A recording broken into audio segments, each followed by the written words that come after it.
श्रीराम समर्थ.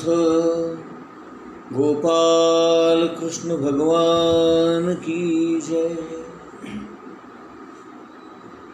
आत्मरती, आत्मतृप्ती आणि आत्मसंतोष अशा या तीन अवस्था एकापेक्षा एक वरचढ असतात आणि अशी अवस्था ज्याला प्राप्त होते त्याला कोणतंच कर्म करावं लागत नाही असं गीता स्पष्ट शब्दात आपल्याला सांगते.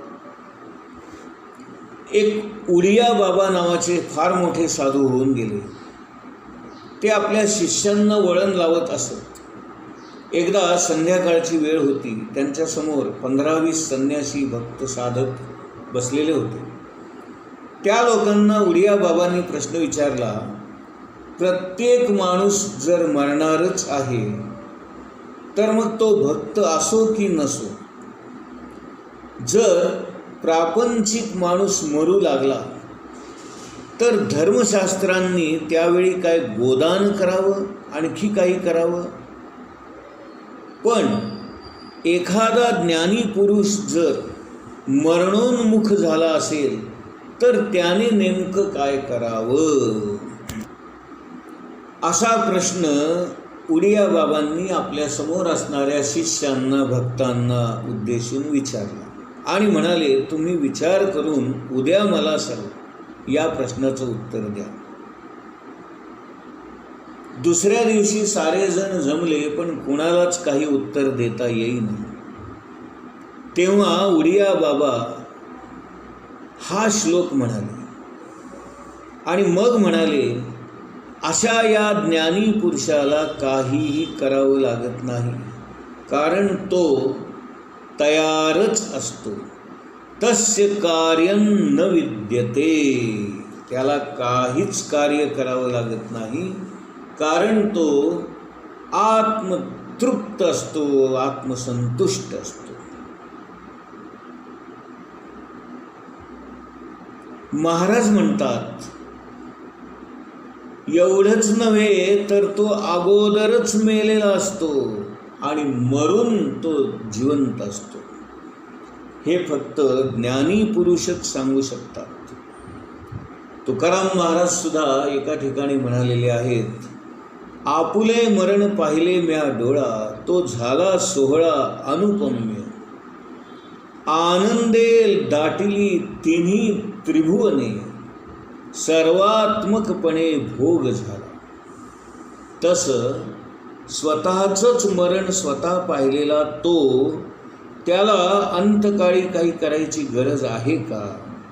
काहीच करायची गरज नाही. तो शांतपणे, तृप्तपणे, संतोषाने आपल्याच आत्म्यामध्ये रत होऊन रमून जातो. आणि केव्हा त्याचा देह सुटतो हे त्याचं त्यालाही कळत नाही. इतक्या सहजपणे तो आपला देह त्याग करतो.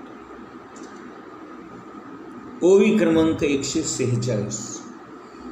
देखै असतेनी देह धर्मे, एथ तोची एकू न लिंपे कर्मे, जो अखंडित रमे आपण पाची. नाथ महाराजांची एक ओवी या संदर्भात फार सुंदर आहे. मज माझी रंगली चित्त वृत्ती. आता रंगणे या शब्दाला फार सुंदर अर्थ आहे. जसं एखादं वस्त्र रंगवावं किंवा एखादं चित्र रंगवावं, त्या पद्धतीने आपणच आपल्या मनाला रंगवावं, रंगून टाकावं.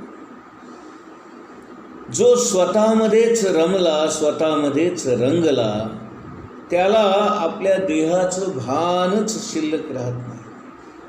आणि मग अशा देहभान हरपलेल्या माणसाला त्या देहासाठी कोणतं कर्म करण्याची आवश्यकता असेल आणि त्याच्या मनामध्ये कुठली आसक्ती असेल? आणि म्हणून ज्ञानेश्वर महाराज म्हणतात, असा मनुष्य सगळं काही करेल पण एखाद्या यंत्राप्रमाणे, यंत्रवत तो काम करेल. त्याला कशाचं भानच असणार नाही.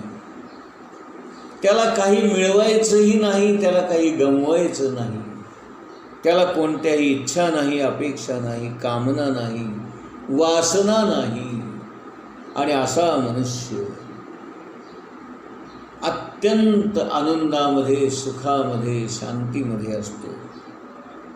पुढच्या ओळीमध्ये म्हणतायत, जे तो आत्मबोधे तोषला, तरी कृतकार्यू देखे जाहला, म्हणून सहजे सांडवला कर्मसंग.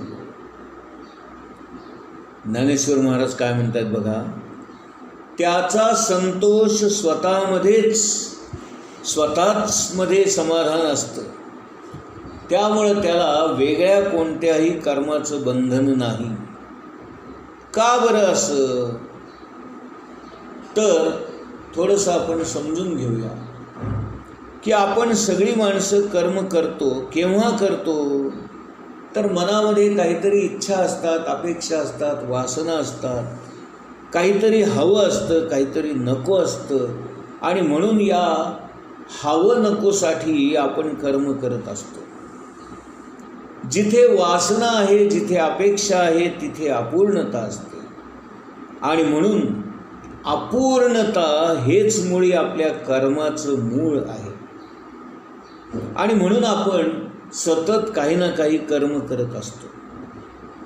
परंतु ज्ञानी पुरुषाला आत्मज्ञान प्राप्त झाल्यामुळे, तो भगवंतमय झालेला असल्यामुळे तो पूर्णत्वाला पोहोचलेला असतो.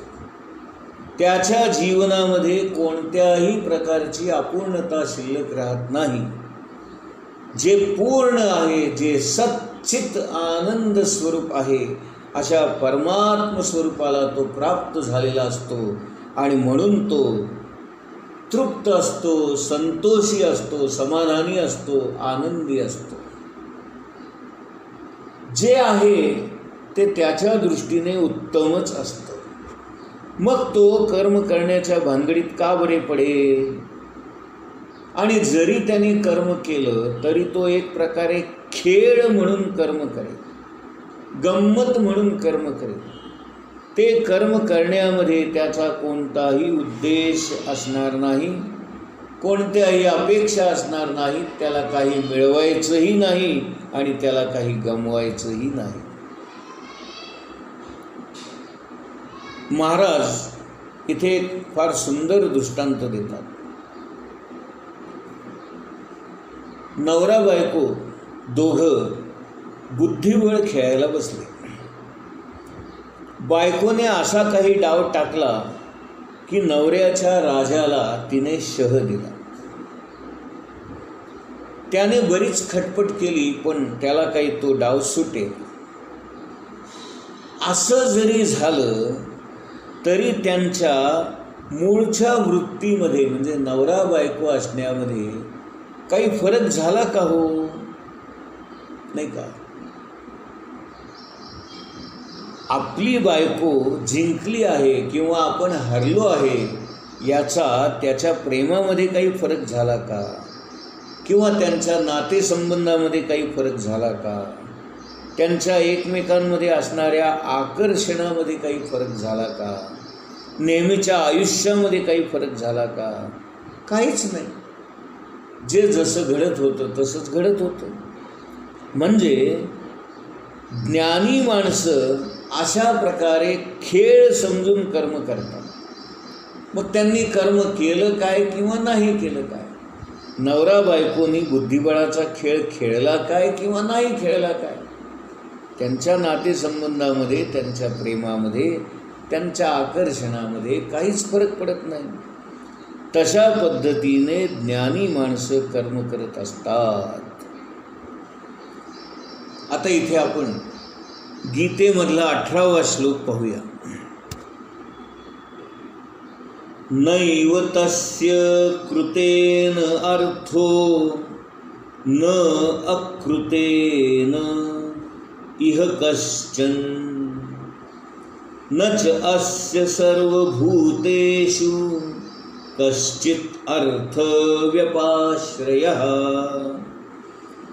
नैव तस्य कृतेन अर्थो न अकृतेन इह कश्चन न च अस्य सर्वभूतेषु कश्चित् अर्थव्यपाश्रयः नैव तस्य कृतेन अर्थो न अकृतेन इह कश्चन न च अस्य सर्वभूतेषु कश्चित् अर्थव्यपाश्रयः. याचा अर्थ आपण बघूया. आत्मसाक्षात्कारी असणाऱ्या पुरुषाला आपलं विहित कर्म करून काहीच प्राप्त करायचं नसतं, किंवा ते कर्म न करण्याने त्याला काही गमवायचंही नसतं, किंवा कर्म करू नये असं काही त्याला कारणही वाटत नाही.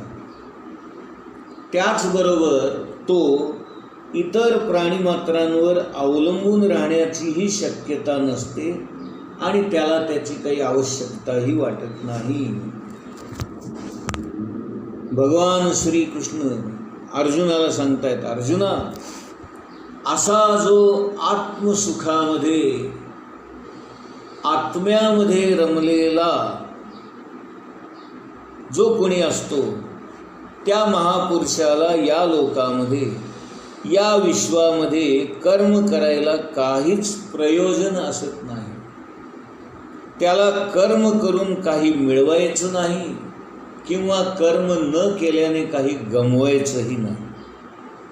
त्याला कुठल्याही फळाची अपेक्षाही नाही, आणि म्हणून त्याने कर्म केले काय किंवा न केले काय याला काहीच अर्थ नसतो. या पुरुषाचा सर्व प्राणीमात्रांमध्ये जरा देखील स्वार्थ नसतो, आणि म्हणून तो कोणावरही अवलंबून नसतो. त्याला कोणाचाही आश्रय घ्यावा लागत नाही. म्हणजे अमुक एक गोष्ट केल्यामुळे माझा फायदा होणार आहे, किंवा अमुक एक कर्म न केल्यामुळे माझं नुकसान होणार आहे, असं मुळीच नाही. लोकांकडून त्याला काही मिळवायचंही नाही आणि त्याला काही गमवायचंही नाही. त्याला कुणाकडून कसल्याही अपेक्षा नाहीत. तो कुणावरही कशासाठीही अवलंबून नसतो, आणि म्हणून त्याला कुणाचाही आश्रय करावा लागत नाही. या श्लोकावर आधारित ओवी क्रमांक 148 आपण पाहूया. तृप्ती झालिया जैसी साधने सरती आपैसी, देखई आत्मतुष्टी तैसी कर्मे नाही. ज्ञानेश्वर महाराज म्हणतात की कर्म कुठपर्यंत करावं? जोपर्यंत आपलं साध्य आपल्याला प्राप्त होत नाही तोपर्यंत. एकदा आपलं साध्य प्राप्त झालं की साधनाची आटाआटी संपते. तसं एकदा का माणसाला आत्मसंतोष मिळाला की त्याला कर्माचं काहीच महत्त्व राहत नाही. एकदा का त्याला आत्मज्ञान प्राप्त झालं की इतर गोष्टींचं ज्ञान मिळवावं यासाठी त्याला कुठलीही धडपड करावी लागत नाही. उपनिषदामध्ये या अर्थाचा एक सुंदर मंत्र आहे. येन ज्ञातेन सर्वं विज्ञातं भवति. म्हणजे जो कोणी आत्मज्ञानी आहे, आत्मज्ञान प्राप्त केलेला आहे, ज्याला आत्म्याचं ज्ञान झालेलं आहे, त्याला संपूर्ण जगाचं ज्ञान होतं आणि या विश्वामध्ये असणारं सर्व ज्ञान त्याला आपोआप प्राप्त होतं. रामकृष्ण परमहंस हे आत्मज्ञानी होते.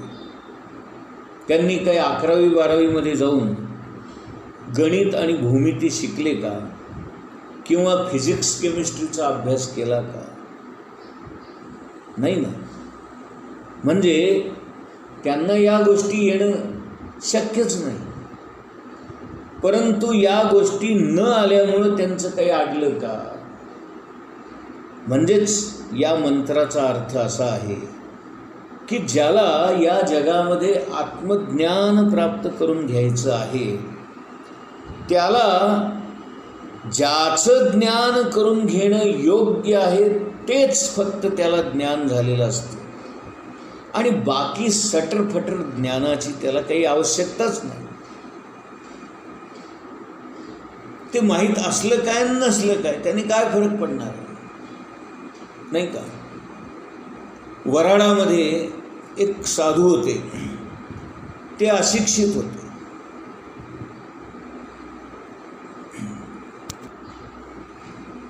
त्या साधू समोर एक जण आला आणि त्याने जर्मनी भाषेमध्ये लिहिलेलं एका लेखकाचं पुस्तक त्यांच्यासमोर धरलं आणि म्हणाला, तुम्ही एक सांगता आणि हा माणूस या पुस्तकामध्ये वेगळंच सांगतोय. त्या अशिक्षित असणाऱ्या वराडातल्या साधू महाराजांनी ते पुस्तक आपल्या हातात घेतलं आणि त्या पुस्तकामध्ये जर्मनी भाषेमध्ये त्या लेखकाने काय सांगितलं आहे हे जसंच्या तसं त्याला सांगितलं. म्हणजे बघा, आत्मज्ञान प्राप्त झालेल्या माणसाला जगातल्या कुठल्याही गोष्टीचं ज्ञान आपोआप प्राप्त होतं. त्यांना तो अभ्यास करावा लागत नाही, ते पुस्तक वाचावं लागत नाही किंवा ती भाषाही यावी लागत नाही. त्यांना त्याच्या आत काय आहे हे न पाहताच कळतं. गोपाल कृष्ण भगवान की जय.